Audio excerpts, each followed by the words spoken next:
Hello, and welcome to The Explainer. Today, we're going to pull back the curtain on a job that, let's be honest, we've all seen, but very few of us truly understand.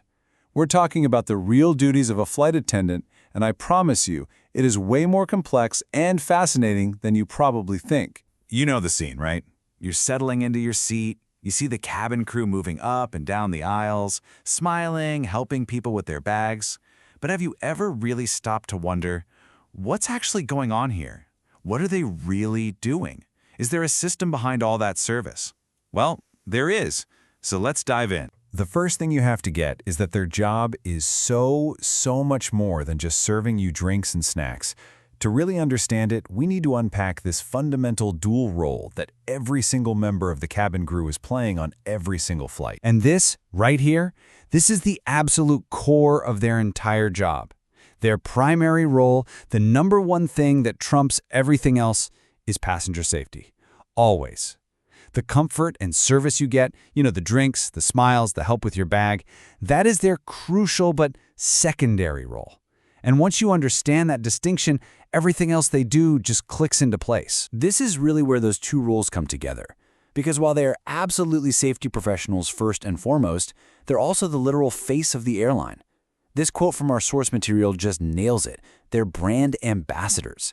What that means is every single interaction, whether it's a safety briefing or just offering you a blanket, is doing two jobs at once. It's ensuring safety and it's building the airline's reputation. So, let's see how this safety-first, service-second idea actually plays out. It all begins with that pre-flight welcome, when you first step on board. Their most critical tasks have already started, way before the plane even thinks about leaving the gate. That welcome protocol isn't just about being polite. As the crew is greeting you and helping with bags, they're actually assessing the cabin. They're scanning. They're proactively identifying anyone who might need a little extra help, like kids traveling alone or elderly passengers. See, this isn't just nice service. It's literally the first step in securing the environment and managing the safety of everyone on board. Okay, doors are closed, we're up in the air. Now we get to the part we all think of as their main job, the service in the sky. But what looks like a simple routine is actually a highly organized, time-sensitive performance. It's like a finely tuned choreography. And believe me, there is a very strict order to this dance. Step 1, and this might actually surprise you, is to take care of the cockpit. The pilot's needs come first. Only after they're sorted do the crew set up the service carts and start serving the passengers, and then follow that with drinks. It's an incredibly precise sequence, all designed for maximum efficiency and safety. And buried inside that service is a little detail that I bet you have never, ever noticed. But it happens on every flight. Pay attention to the direction they move. When they're serving meals, they go from the window seat in toward the aisle. But when they collect the trays, they do the exact opposite, from the aisle seat out toward the window. Seems kind of random, doesn't it? Well, it's not. There's a very clever reason for it. It's all about minimizing disruption and being as efficient as possible. By serving inward, they're not awkwardly reaching over someone who's already started eating. And by collecting outward, they clear the aisle path first, which makes it way easier to move that big trolley down the narrow cabin. It's one of those tiny, brilliant details that shows you just how much thought goes into every single action. So, where does all this coordination happen? Where's the home base for this whole operation? Well, let's peek behind the curtain and take a look inside the aircraft galley. It's so much more than a kitchen, it's really the hidden command center for the entire flight. Yeah, we all think of the galley as just the plane's kitchen, right? But that's not even half the story. It's way better to think of it as this super compact, high-tech hub that handles logistics, service, and, tying back to that primary role, safety. So what's actually crammed in there? Of course, you've got the stuff you'd expect. Meal trolleys, ovens, the trash compactor. But tucked right in there with them are the crew's own jump seats for takeoff and landing, critical emergency equipment, and even the master switches for the plane's water and electrical systems.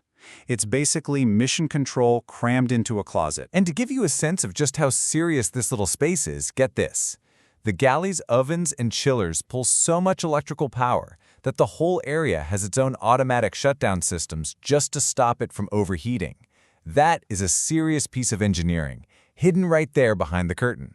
All right, So the meal is done, the trays are being collected, but the job is far from over. It's time to close the loop. And these final steps of the service are just as planned and just as crucial as the first ones. After that final trash collection run, another formal process kicks in. You've probably been handed one of those passenger feedback forms before, right? Well, that isn't just a casual survey. It's a system. Those forms are systematically collected and submitted directly to airline management. It's a direct pipeline of data that they use to review quality and constantly tweak their service. So when you boil it all down, the crucial point is this. Every single thing they do, from that first welcoming smile when you board to the very specific direction they collect your tray, it's all part of a much bigger, two-part mission to ensure your absolute safety while at the very same time building the airline's brand and earning your loyalty as a customer. And that brings us to the end of our explainer. So I'll just leave you with this question. Now that you know all this, on your next flight, when you see the cabin crew moving through the aisle, what are you going to notice differently? Maybe it's the hidden protocols, the safety mindset, the careful choreography behind that simple cup of coffee. It might just change how you see the entire experience.